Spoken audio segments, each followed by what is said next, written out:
मेरे पैसे निकालो।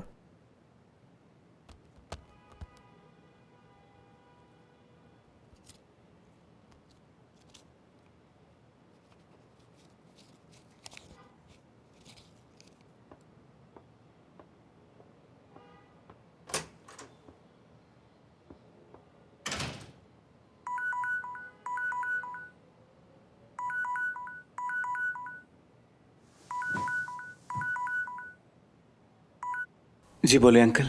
तुम इस वक्त कहाँ हो यूनुस? मैं वहां हूं जहां वो लड़का आने वाला है। वो बस पहुंचने ही वाला है। उसके आते ही उसे खत्म कर दूंगा। अगर वो आसिल को मारने में नाकाम भी हो गया तो आप फिक्र मत करें। काम होते ही मुझे बता देना। ठीक है अंकल।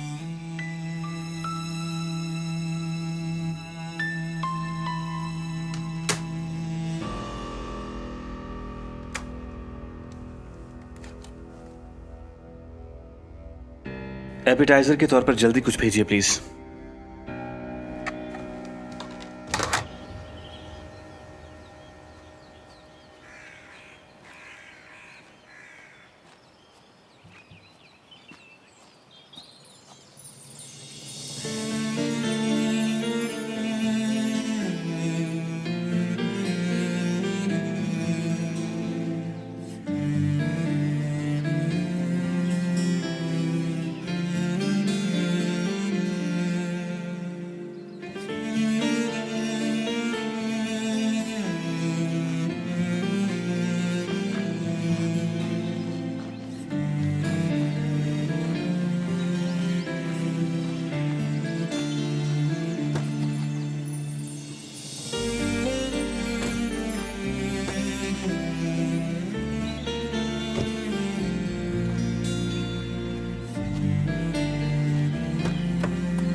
जी पुलिस स्टेशन। एक खबर देनी है मुझे। आसिल सिनार को यलमाज ने अगवा किया है। वो इस वक्त शहर से बाहर जंगल वाले बस स्टॉप के करीब मिलेगा।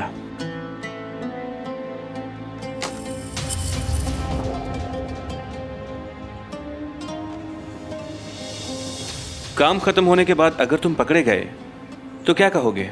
मैं कहूंगा कि मैंने अपने बाप का बदला लिया। ओ खुदाया, वो कहेंगे कि तुम्हारे बाबा को मरे हुए 3 साल हो गए, तो तुम्हें इंतकाम लेने का ख्याल अभी क्यों आया? बात सुनो, इस आदमी को देख रहे हो ना? कहना कि ये तुम्हारे पास आया और पैसा दिया इस काम के लिए। तुम इस आदमी से इससे पहले कभी नहीं मिले थे, नाम भी पता नहीं था। फिर एक दिन टीवी देखते हुए तुम्हें यह नजर आया और तुम्हें पता चला कि इसका नाम फरत अरसलान है। इसने तुम्हारे बाप का नाम लेकर तुम्हें उकसाया और ये काम करने पर तुम्हें मजबूर किया, समझ गए? तुम ये नाम याद रखो। ज्यादा से ज्यादा 3 साल, फिर नई जिंदगी। ठीक है।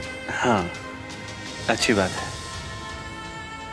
जब तुम जेल से बाहर आओगे ना, तो तुम्हारी और तुम्हारे खानदान की जिंदगी का मयार बेहतर होगा। सब ठीक हो जाएगा।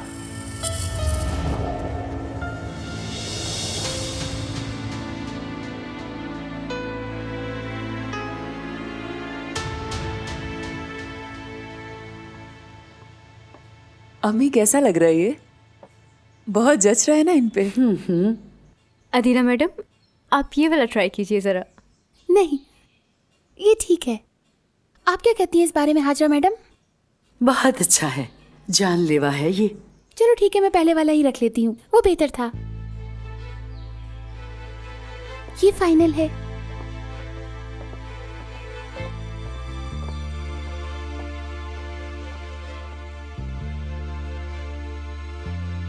जी तो आपा, आपको लगा वो आपकी मानेगी? जो जोड़ा आपने पसंद किया वो तो फेंक के ही चली गई। इसका क्या मतलब हुआ भला? यानी वो मानती है कि मेरा फैसला अहम है।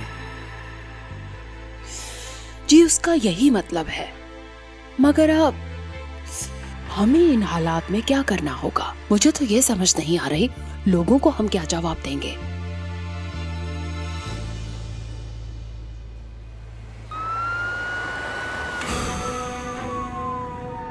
ये कैसे सच हो सकता है प्रोसिक्यूटर साहब? कैसे इतनी बड़ी गाड़ी सारी फोर्स की नजरों से कैसे बच सकती है भला? हाँ मैं सुन रहा हूँ, बोलो। Officer, this is 115। हमें एक नामालूम इत्तला मिली है कि वो लड़का जंगल की तरफ जो बस स्टॉप है वहां पे मिलेगा। हम जंगल की तरफ जा रहे हैं। ठीक है, मैं समझ गया।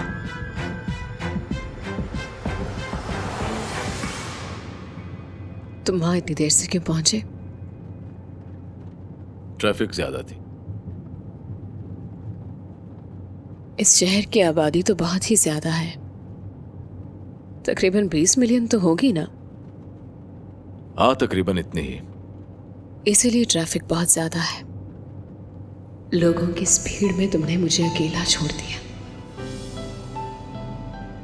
जहां तक मैं देख रहा हूं, यहां हम दोनों के अलावा और कोई नहीं है।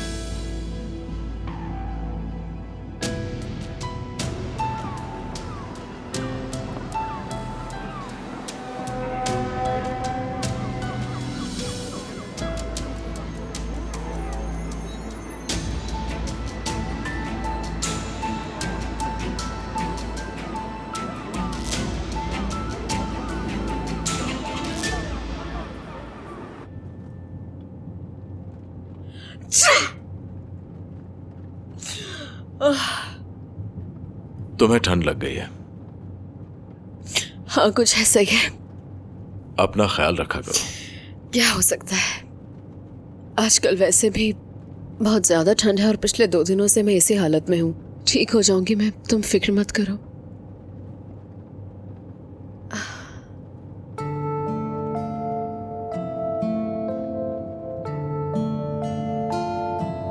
तुम्हें तो बुखार है।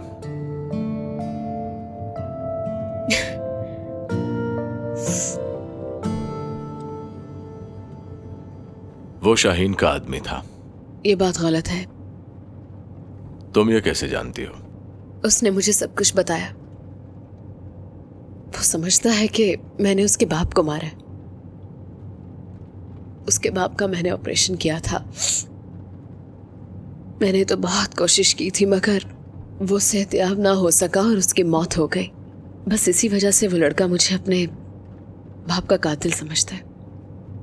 तुम्हें इतना परेशान होने की जरूरत नहीं है डॉक्टर। तुम्हारे होते हुए मुझे कोई परेशानी नहीं है। तुम पर मुझे पूरा एतमाद है। खैर बताओ, तुम्हारा जख्म ठीक है? ठीक है, वैसे भी जख्म मुझे तकलीफ नहीं देते। ये मैं अच्छी तरह से जानती हूँ।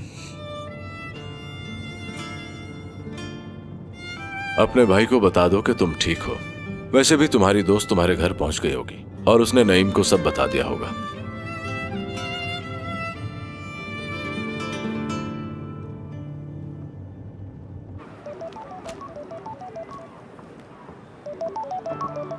आसिल, क्या तुम ठीक हो? ठीक हूँ भाई, इस वक्त फरहद के साथ हूँ। अच्छा मुझे ये बताओ कि इस वक्त तुम कहाँ पर हो? भाई कहा ना मैंने, मैं अब ठीक हूँ। ठीक है। अच्छा तुम लोग किस तरफ जा रहे हो? किस तरफ जा रहे हैं हम? घर जा रहे हैं।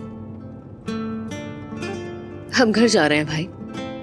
अपना ख्याल रखिएगा। ओके। ठीक है आसिल, मैं तुम्हें बाद में कॉल करता हूँ। ठीक है, फिर होती है मुलाकात। अपना ख्याल रखो। आसिल ठीक है?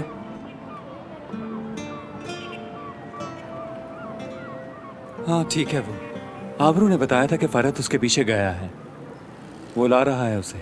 जानता हूँ, पता नहीं वो जिंदा है या मर गया, लेकिन ये मामला शाहीन सहगल का है। पहले उसने मुझ पर हमला किया और अब इसकी बीवी पर। उसे भी अंदाजा नहीं था कि उसके सामने कौन है। सब मुमकिन है। अब इस शलमास को पकड़ना है। मेरे हाथ लग गया तो मुंह खुलवाऊंगा इसका मैं।